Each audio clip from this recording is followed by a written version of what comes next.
There's an era of Sonic the Hedgehog history that's often overlooked, despite occurring at the height of Sonic's popularity. Throughout the 90s, Sega released a series of original Sonic the Hedgehog titles made specifically for Sega's handheld console, the Game Gear, some of which were ported to the Master System. These games were released alongside their Sega Genesis counterparts, but weren't watered-down ports. Instead, these were completely original games that played to the strengths of Sega's 8-bit systems.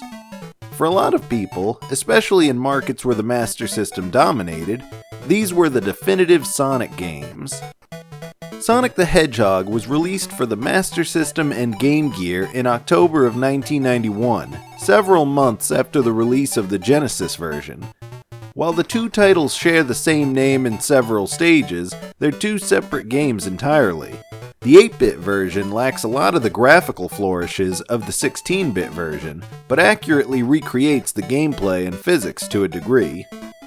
The game is slower paced than the Genesis version, with a higher focus on platforming rather than speed.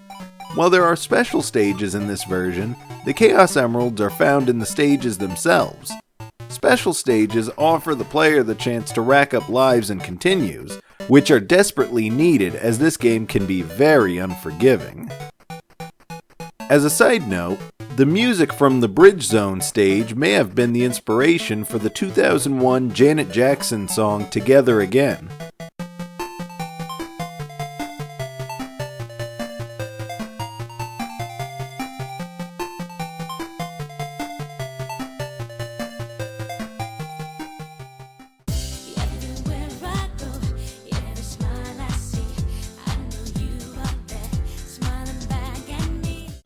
Sonic the Hedgehog 2 was released in 1992 on the Master System and Game Gear, alongside its Genesis counterpart.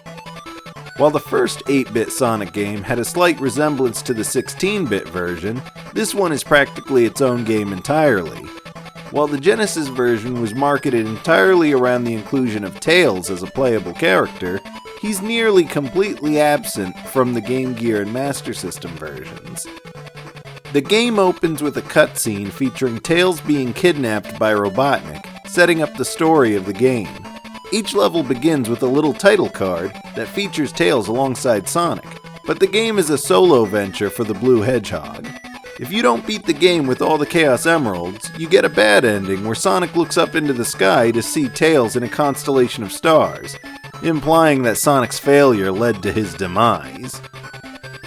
Another silly piece of music trivia, the music from the stage Green Hills Zone was repurposed as Sonic You Can Do Anything in the Japanese and European versions of Sonic CD. Both games share the same composer, Naofumi Hataya. Sonic Chaos, or Sonic and Tails in Japan, was released in 1993 for the Master System and Game Gear. By 1993, Sega had thrown the branding convention out the window and decided the next 8-bit Sonic game would stand on its own. Chaos launched alongside Sonic CD, establishing the handheld titles as separate from the titles they're commonly released with. Correcting the errors of the previous game and living up to its Japanese title, Sonic Chaos finally allows you to play as Tails in an 8-bit game. It also includes the Spin Dash, which previous titles lacked, and the Super Peel-Out, which was introduced in Sonic CD. Chaos also changes things by introducing a completely different art style than previous games. Instead of everything looking flat, now everything has an almost 3D pop to it. This was likely to imitate what could be done on the Genesis hardware, as by 1993 the Master System was already long past its expiration date in North America and Japan. While the focus of this was supposed to be on handheld Sonic games, I actually played the Master System versions of the games for a few reasons.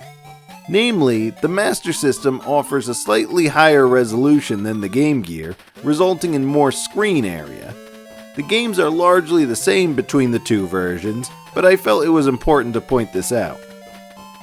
It may seem like console titles are the most important Sonic games, but we'll come to see that the handheld lineage can be just as strong.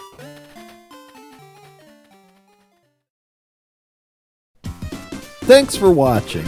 If you enjoyed this video, please like and subscribe and hit the bell icon to be notified of future videos. If you really like us, subscribe to our Patreon to catch all our future videos first. Peace out!